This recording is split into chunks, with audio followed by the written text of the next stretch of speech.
dalam mengidentifikasi kasus-kasus dilema etika yang ada di sekolah. Nah, tidak apa-apa, Ibu? Tidak apa-apa. Ya, ini begini. Jadi yang saya tanyakan, selama ini bagaimana menurut Ibu itu dapat mengidentifikasi kasus-kasus yang merupakan dilema etika atau rujukan moral? Di sini saya sebagai kepala sekolah ya, untuk menyelesaikan masalah di sekolah pastinya memang ada masalah bermacam-macam ya Mbak ya. Di situ paling tidak saya itu memberikan konsekuensi ke depannya supaya saya mengambil keputusan tidak salah, tidak membuat dampak yang negatif. Paling tidak konsekuensi yang paling rendah saya ambil keputusan. Oh gitu deh. Nah, selama ini bagaimana menurut Ibu dalam menjalankan pengambilan keputusan di sekolah itu, terutama untuk kasus-kasus di mana ada dua kepentingan yang sama-sama benar atau sama-sama mengandung nilai kebajikan?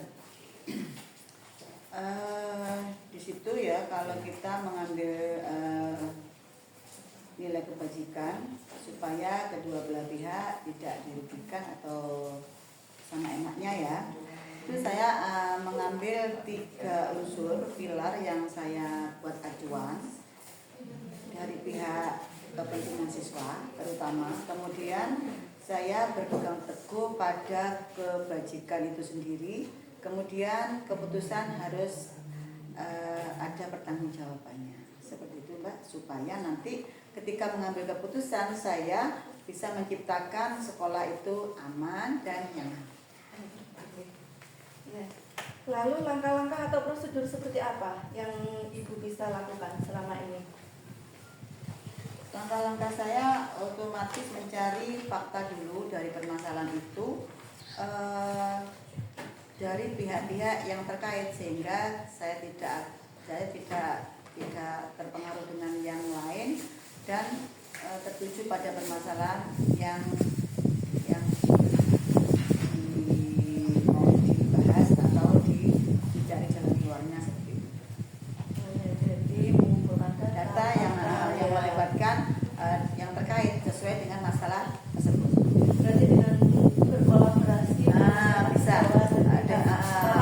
bisa ada mungkin guru atau pihak komite atau yang lain atau kepala sekolah yang stakeholder yang ada di sekolah. Okay. Ya. Lalu hal-hal apa saja yang selama ini Ibu anggap efektif dalam pengambilan keputusan pada kasus dilema etika? Pada kasus dilema etika itu yang memang namanya dilema ya, itu diantara dua masalah begitu ya, kita di tengah-tengah. Jadi sesuai dengan pedoman pendidikan kita jadi di depan kita bisa jadi contoh, ada di tengah kita bisa jadi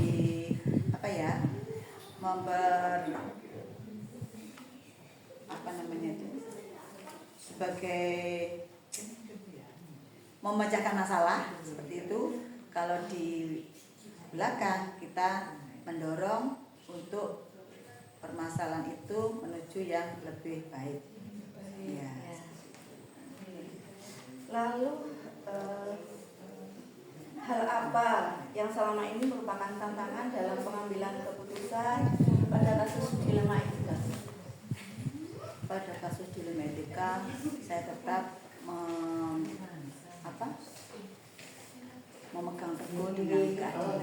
Di mana keadilan itu kita juga pakai perasaan Mbak ya, namanya kemanusiaan itu selalu ada pada diri seorang guru seperti itu.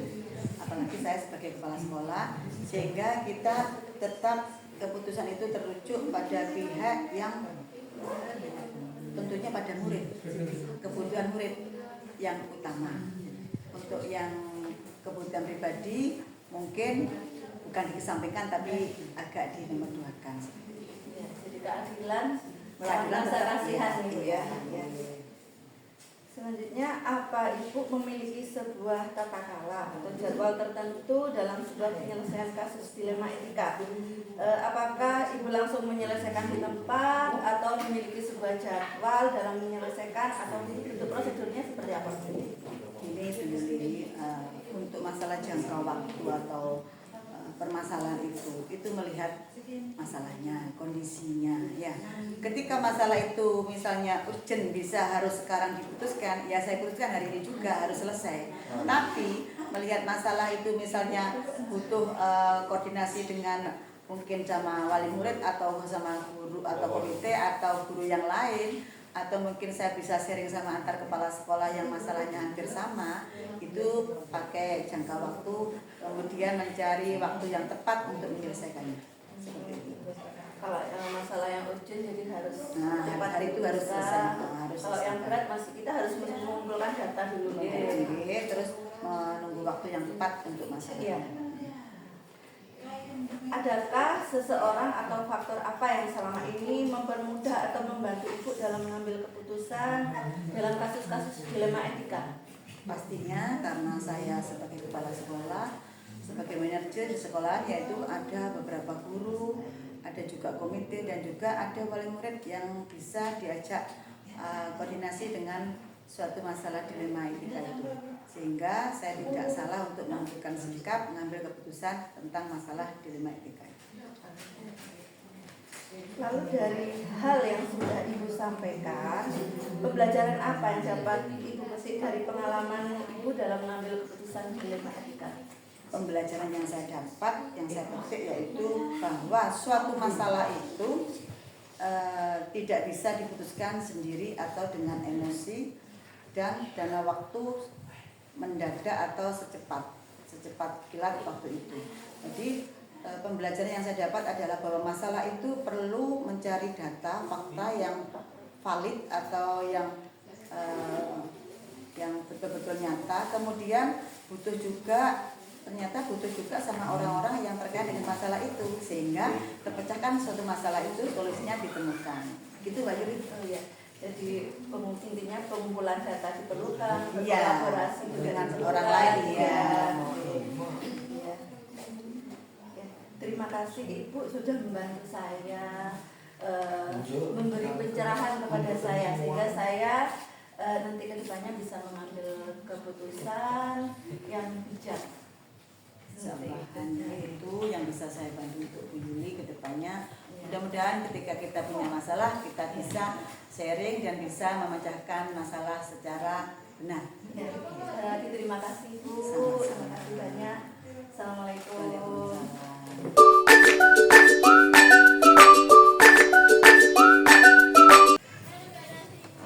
Assalamualaikum Bu Sinta. Waalaikumsalam Bu Yuli. Gimana kabarnya Bu Sinta? Alhamdulillah sehat. Bu Yuli bagaimana? Alhamdulillah sehat juga.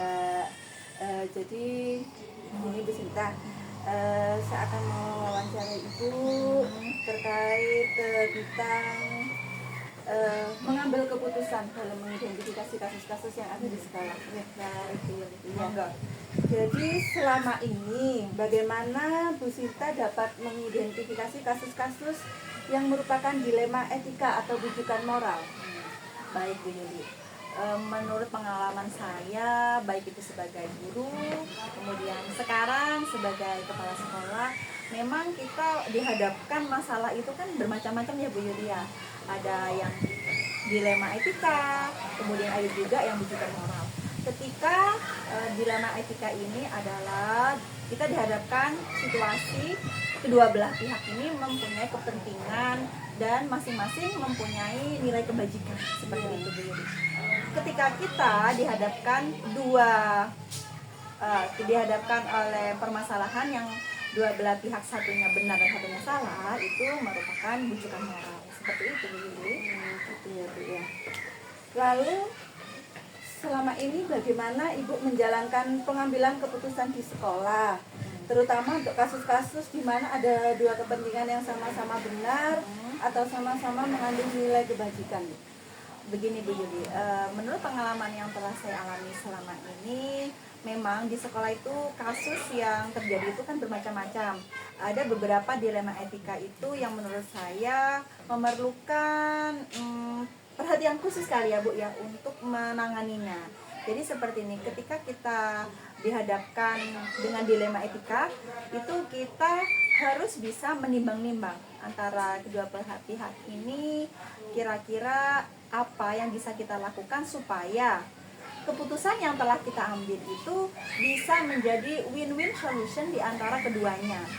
Tidak ada pihak yang dirugikan. Seperti itu Bu. Oh iya ya, benar-benar.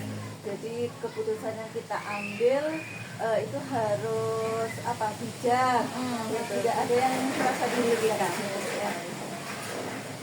Lalu langkah-langkah atau prosedur seperti apa yang biasa Ibu lakukan selama ini?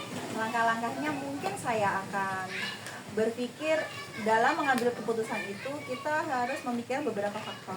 Kita harus memikirkan siapa yang bermasalah di situ atau pihak mana yang terkait di antara dilema etika itu. Kemudian keputusan kita juga harus berpihak kepada peserta didik dan itu nantinya bisa meningkatkan proses pembelajaran dan apakah itu merugikan bagi siswa ataukah nanti apa yang telah kita putuskan itu bisa menjadi hal yang memperbaiki hal tersebut. Lalu hal apa saja yang selama ini Ibu anggap efektif dalam pengambilan keputusan pada kasus dilema etika? Pada penanganan kasus dilema etika, biasanya saya tidak akan sendiri dalam menghadapinya, Bu Juli. Saya juga harus berkolaborasi dengan stakeholder yang ada di sekolah. Jadi nanti saat dihadapkan dengan dilema etika itu, saya juga bisa bekerja sama, berdiskusi dengan rekan sejawat ataupun juga dengan komite sekolah. Mungkin masukan-masukan dari berbagai pihak itu bisa menjadi referensi kita dalam memutuskan masalah. Terkadang juga saya sharing-sharing kepada sesama kepala sekolah, mungkin beliaunya itu pernah menghadapi masalah yang sama seperti yang saya hadapi dan saya juga bisa meminta masukan atau saran sehingga nantinya keputusan yang saya ambil ini bisa menjadi yang terbaik seperti itu. Jadi intinya kita harus saling berkolaborasi ya Bu ya. Sekali. Betul. Selanjutnya, hal apa saja yang selama ini merupakan tantangan dalam pengambilan keputusan pada kasus dilema etika yang pernah Ibu alami? Untuk tantangan pasti ada ya, dalam setiap hal tantangan itu pasti ada Bu Yuli. Jadi menurut saya mungkin pada saat memutuskan dilema etika itu ada beberapa keputusan kita yang memang nantinya tidak diterima dengan baik.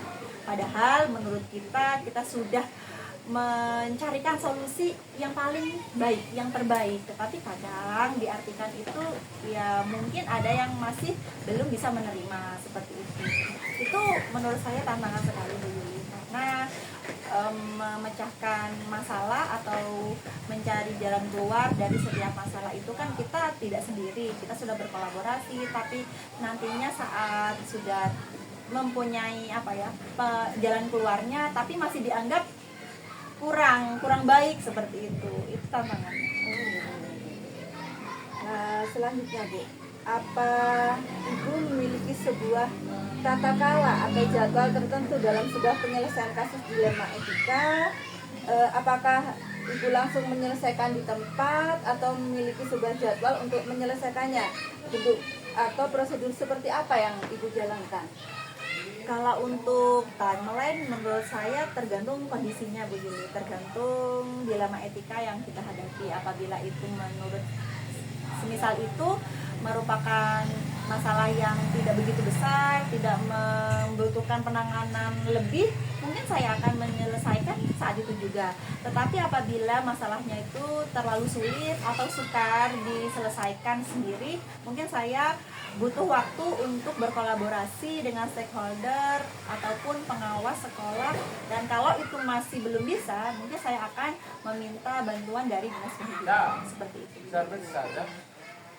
Selanjutnya Bu, menurut Ibu adakah seseorang atau faktor-faktor yang selama ini mempermudah atau membantu Ibu dalam mengambil keputusan dalam kasus dilema etika? Kalau untuk faktor pasti ada ya Bu ya. Saya mempunyai rekan guru, rekan sejawat itu yang sangat luar biasa sekali. Menurut saya itu adalah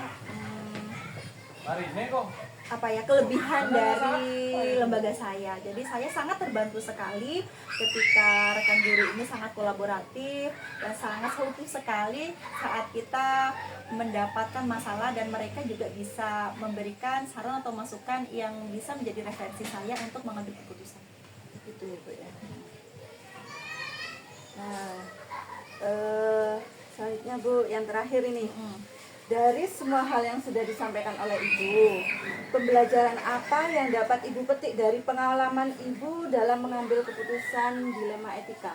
Mengambil keputusan dalam hal dilema etika ini tidak bisa terburu-buru gitu. Harus dipikirkan secara masak-masak, dipikirkan dengan kepala dingin. Juga kita harus berkolaborasi. Jadi tidak hanya pemikiran kita saja. Kalau memang kasus itu tidak begitu sulit, tidak begitu rumit, bisa kita selesaikan sendiri. Tapi kalau sudah menyangkut peserta didik, kemudian dengan orang tua, dan kita juga harus mendengarkan atau butuh saran atau referensi dari kawan-kawan kita, dari rekan sejawat kita, supaya bagaimana nanti keputusan yang kita ambil itu benar-benar bisa menjadi win-win solution bagi kedua belah pihak seperti itu.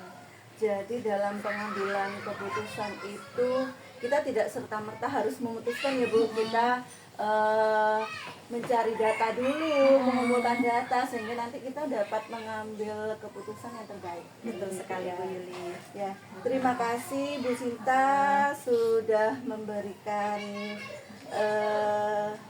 pencerahan pada kami sehingga nanti saya kedepannya dalam mengambil keputusan apabila ada kasus-kasus seperti itu, saya dapat mengambil keputusan yang terbaik. Terima kasih sekali lagi Bu Sinta. Sama-sama Willy, terima kasih, saya juga bisa membantu. Iya, Senang bisa membantu. Iya, Gitu. Waalaikumsalam.